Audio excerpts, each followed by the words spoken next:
শুরুতে যে খবরের দিকে নজর রাখতে হচ্ছে, গতকালকেই মালদায় গিয়েছিলেন রাজ্যপাল সিভি আনন্দ বোস। মালদার বৈষ্ণবনগরে যান তিনি, ঘরছাড়াদের সঙ্গে কথা বলেন তিনি, সেই শিবিরে তিনি যান। পার্লালপুরে যারা আশ্রয় নিয়েছেন তাদের সঙ্গে তিনি দেখা করেন, কথা বলেন। শামশেরগঞ্জ ছেড়ে বৈষ্ণবনগরে আশ্রয় নিয়েছেন অনেকেই, তাদের সঙ্গেই গতকাল কথা বলেন রাজ্যপাল সিভি আনন্দ বোস। আর আজ মুর্শিদাবাদের রাজ্যপাল মুর্শিদাবাদের একাধিক জায়গা তিনি নিজে পরিদর্শন করবেন। সুতি শামশেরগঞ্জে যাওয়ার সম্ভাবনা রয়েছে।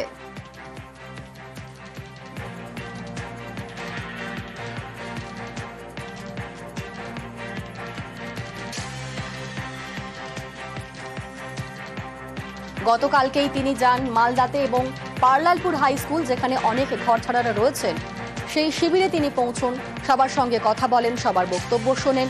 এবং আজ মুর্শিদাবাদের রাজ্যপাল তিনি নিজে পরিদর্শন করবেন বিভিন্ন জায়গা। সুতি শামশেরগঞ্জ যেখানে অশান্তি হয়েছে সেখানে যাওয়ার সম্ভাবনা রয়েছে। There is a kind of jingoistic attempt for the people to establish somebody's supremacy. One section of the community trying to intimidate another section, almost telling them you shut up or put up. That is not the way democracy should function. Now I could hear straight from the mothers who are the sufferers. The children who also, they talk to me. I talk to the children also. What is happening there is bizarre. Nobody will be allowed to take the law in their hand. I will take it up with the appropriate authorities, with the state government and also the government of India. We will certainly work together and find a permanent solution to the menace of violence. মুর্শিদাবাদে অশান্তির জের, মালদার শিবিরে জাতীয় মহিলা commission. অশান্তির জেরে ঘর ছেড়ে মালদায় আশ্রয় নিয়েছেন শামশেরগঞ্জের অনেকেই। বৈষ্ণবনগর পার্লালপুর হাই স্কুল এখন তাদের মাথা গোজার ঠাঁই। সেই শিবিরে গিয়ে ঘর ছাড়াদের সঙ্গে কথা বললেন জাতীয় মহিলা কমিশনের চেয়ারপারসন ও অন্যান্য সদস্যরা। মহিলাদের সঙ্গে কথা বলেন তারা, শোনেন ক্ষোভের কথা। এনসিডব্লিউর কাছে একাধিক দাবি ঘর ছাড়াদের।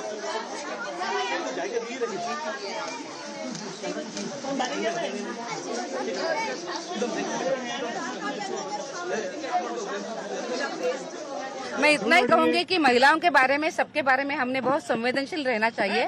संवेदनशीलता की कमी होती है तो इस तरीके से प्रकार सामने आते हैं। आज का जो हमने देखा है वो बहुत ही मन को दुख देने वाला है। यहाँ पे व्यवस्थाओं की बहुत कमी है। हम इस विषय पे बाद में आपके साथ बात करेंगे। আমরা কিভাবে যাব? আমরা যেতে পারবো না, অত অত্যাচারের লেগে যেতে পারি না।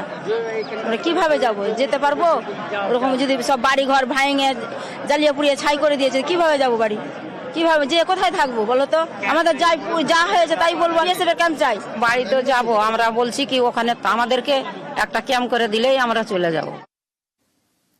ধুলিয়ানে এনএইচআরসির প্রতিনিধি দল। মালদা থেকে নদীপথে সোজা ধুলিয়ানে পৌঁছন জাতীয় মানবাধিকার কমিশনের প্রতিনিধিরা।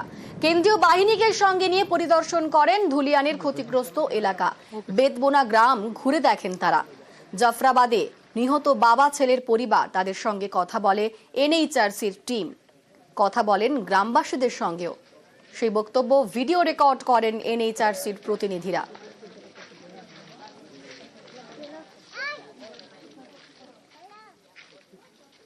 গতকালই বিয়ে, আজ জন্মদিন। সকালে ইকো পার্কে জন্মদিন পালন করলেন দিলীপ ঘোষ। বিয়ের পরের দিন সকালে ইকো পার্কে প্রাতঃভ্রমণ। সেখানেই সঙ্গীদের সঙ্গে জন্মদিনের কেক কাটলেন দিলীপ ঘোষ। খাওয়ানো হলো পায়েসও।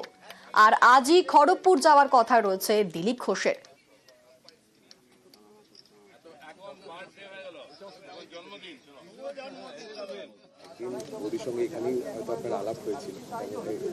না না, এখানে আলাপ হয়নি। ও মর্নিং ওয়াক করার লোক নয়, এখানে অনেকেই আসে। উনি আমাদের পুরনো পার্টি কর্মী, আমার চেয়ে পুরনো। উনি 12 সালে রাজনীতিতে এসেছেন, আমি এসেছি 15 সালে। তো সেম তা নয়, সবার সঙ্গে দেখা হয়, দেখা সাক্ষাৎ হতো। আমার বাড়িতেও এসেছেন। তো বিয়ে করার ব্যাপারটা হঠাৎই এসছে পরিস্থিতির কারণে, আর সেটা হয়েও গেছে যথাসময়। সেজন্য অনেকে ভাবছেন যে ইকো পার্কে হাঁটলে বিয়ে হয়, সারা জীবন হাঁটলেও বিয়ে হবে না। বিয়ে হওয়ার যখন তখন হবে। পরিস্থিতি পাল্টালেও মিশন পাল্টাবে না। মাঝে শুধু দুদিনের ছুটি। বিয়ের পর জন্মদিনের সকালে রাজনৈতিক অবস্থান নিয়ে মন্তব্য দিলীপ ঘোষের। দেখুন, পরিস্থিতি যাই হোক, পরিস্থিতি পাল্টায়। যে পরিস্থিতির সঙ্গে পাল্টায় না, লোকে তাকেই মনে রাখে। তো পরিস্থিতি পাল্টাবে, কিন্তু দিলীপ ঘোষের মিশন কখনো পাল্টাবে না। দিলীপ ঘোষ প্রথম থেকে আছে। আমি রামনবমী উপলক্ষে 10 দিন বাইরে ছিলাম, দক্ষিণ থেকে উত্তরবঙ্গ। তারপরে মুর্শিদাবাদের ঘটনা নিয়ে প্রতিবাদ র্যালি, টিচারদের সঙ্গে যে অমানবিক ব্যবহার হয়েছে তার বিরুদ্ধে র্যালি আমি করেই যাচ্ছিলাম কন্টিনিউ। খালি দুদিনের জন্য আমার ব্যক্তিগত কাজের জন্য আমি ছুটিতে ছিলাম। আপনারা জানেন লোকেরা বড় বড় হল নিয়ে, স্টেডিয়াম নিয়ে জন্মদিন পালন করে, খরচা করে। আমি খোলা মাঠে করি, আর লোকের রাত্রেবেলা কেক কাটে, আমি ভোর 6টায় কেক কাটলাম। এই জন্য বুঝে নিতে হবে দিলীপ ঘোষ। রাস্তার উদ্বোধনে গিয়ে মহিলাদের সঙ্গে বচসা। গত 21শে মার্চ খড়গপুরে দিলীপ ঘোষের মন্তব্যে বিতর্ক হয়েছিল বিস্তর। আসুন সেই ছবিটা আপনাদের আরো একবার দেখাই। গত 21শে মার্চ খড়গপুরে দিলীপ ঘোষের মন্তব্যে বিতর্ক হয়েছিল, অনেকটাই বিতর্ক হয়েছিল। দেখুন সেই ছবি।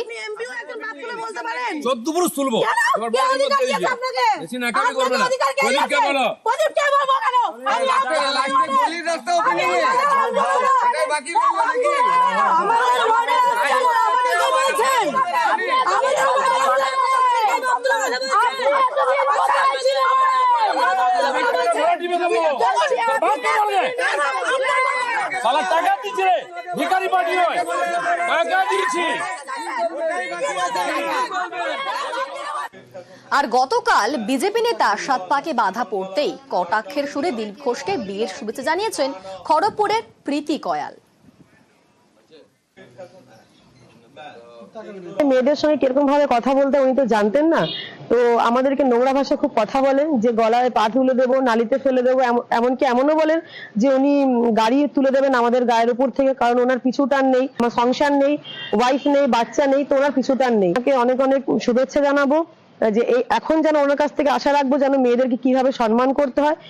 তো আগামী দিনে যেন কোনো মেয়েকে ওনার মুখ থেকে এরকম না শুনতে হয় যে গলায় টিপে দেবো কিংবা গাড়ি তুলে দেবো। তো আগাম শুভেচ্ছা ওনাকে জানাই, ওনার বিবাহিত জীবন সুখের হোক। আর খড়গপুরে আসলে পরে আমরা নিজেরা গিয়ে ওনার সঙ্গে দেখা করে ফুল দিয়ে সম্মান জানিয়ে আসবো। আর ওনার ওয়াইফকে এটাই বলবো, বিবাহিত জীবন সুখের হবে, ওনার সঙ্গে সারা জীবন থাকবেন। নজর রাখবো পরবর্তী খবরে। শাসনের দাঁতপুরে নাবালিকাকে ধর্ষণ, ভাইয়ের সামনেই টেনে নিয়ে গিয়ে নির্যাতন, চেঁচামেচি করায় ভাইকে আছড়ে মার। প্রতিবেশী যুবকের বিরুদ্ধে অভিযোগ, জানাজানি হতে সালিশি সভায় মেটানোর চেষ্টা। আমাদের সঙ্গে রয়েছেন প্রতিনিধি জিয়াউল। জিয়াউল, ঠিক কি ঘটনা ঘটেছিল? তবে যে ঘটনার কথা সামনে আসছে, যে অভিযোগ সামনে আসছে, তারপরে সালিশি সভায় সেই ঘটনা মেটানোর চেষ্টা হয়েছিল। একদম দেখো, অর্থাৎ নাবালিকা এবং তার নাবালক ভাই যখন বাড়িতে বসেছিলেন এবং তার সবজি কাটছিলেন, মা অসুস্থতার কারণে হাসপাতালে গেছিলেন এবং বাবা কৃষিক্ষেত্রে কাজ করছিলেন, সেই সুযোগে পড়শি এক ব্যক্তি সেই বাড়িতে ঢোকে এবং সেই নাবালিকাকে জোর করে চ্যাংলা করে আর কি ঘরের মধ্যে নিয়ে যায়। তখন তার নাবালক ভাই চেঁচামেচি করে, কেন চেঁচামেচি করছে, কেন চিৎকার করছে, তখন সেই নাবালিকাকে ঘরের মধ্যে আটকে রেখে এই নাবালক ভাইকে আছড়ে মারার প্ল্যান করে এবং পরবর্তীকালে তিনি অসুস্থ হয়ে পড়ে। তখন ঘরে গিয়ে সেই নাবালিকাকে জোর করে ধর্ষণ করে এবং ধর্ষণ করার পরেও চলে নাটক। তার কারণ পরবর্তীকালে এই নাবালিকা যদি মুখ খোলে তাকে অ্যাসিড মারার হুমকি এবং অ্যাসিড পর্যন্ত নিয়ে যায় এই অভিযুক্ত ব্যক্তি নাবালিকার বাড়ি। পরবর্তীকালে বাড়ির যারা জানাজানি হয় তাদেরকেও বলা হয়, যদি কাউকে মুখ খোলা হয়, প্রতিবেশীদেরকে জানানো হয়, তাহলে সবাইকে খুন করা হবে, পরিকল্পনা করে খুন করা হবে, এমনটা হুমকি। এবং পরবর্তীকালে সালিশি সভা বসে এই ঘটনা সামনে আসার পরই সেই সালিশি সভায় মোটা অঙ্কের টাকা দিয়ে রফা মেটানোর চেষ্টা করা হয় এবং সেই সালিশি সভা যদি না মেটে তাহলে সবাইকেই প্রাণনাশের হুমকি। পরবর্তীকালে পুলিশের দ্বারস্থ হয় এই নাবালিকার পরিবার এবং কেন পুলিশের কাছে গেছে তা নিয়েও কিন্তু চলে তাদেরকে মানসিক নির্যাতন এবং অত্যাচার।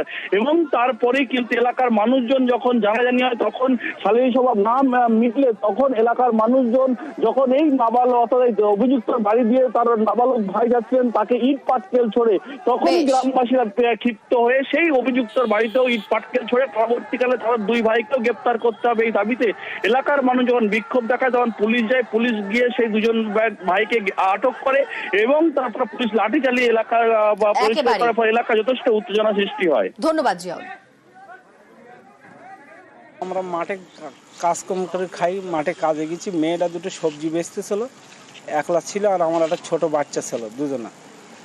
এবার সেই বাচ্চা ওর বোনের গিয়ে সবজি বাঁচা অবস্থায় পাঁজা বেঁধে ধরে ঘরে লেগেছে, চেস্কুটিস বলে ছোট বাচ্চাটার আষাঢ় মেরেছে, মেরে মেয়েটার আমার ধর্ষণ করে দিয়েছে।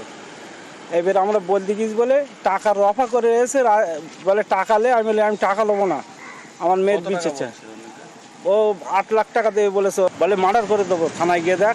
মেয়েটা কাল পরীক্ষা ছিল, পরীক্ষা দিতে যেতে পারিনি।